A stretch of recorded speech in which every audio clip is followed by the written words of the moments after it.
Товарищ председатель призывной комиссии, призывник Кузнецов на призывную комиссию прибыл. Нинди хынар үзләштергән кайсы гаскәрдә хезмәт итәчәк, армиягә китәчәк егетләр комиссия каршында үзе турында аңлатма бирә. Комиссия әгъзалары һәр кайсын кабул итеп, документларын карыйлар, яхшы хезмәтләр телиләр. Хорошей вам службы.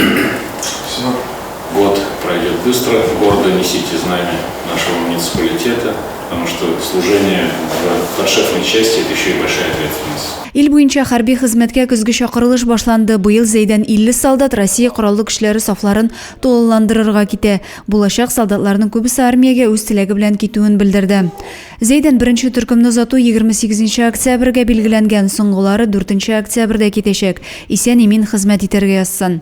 Шулай ук утырышта гражданнарны хәрби хезмәткә әзерләүдә намуслы тырыш хезмәтләре өчен педагогларга республика хәрби комиссарының мактау грамоталарын тапшырдылар. Адилә Бурханова, Юлия Казамарова, Александр Тимофеев, Зәй хәбәрләре.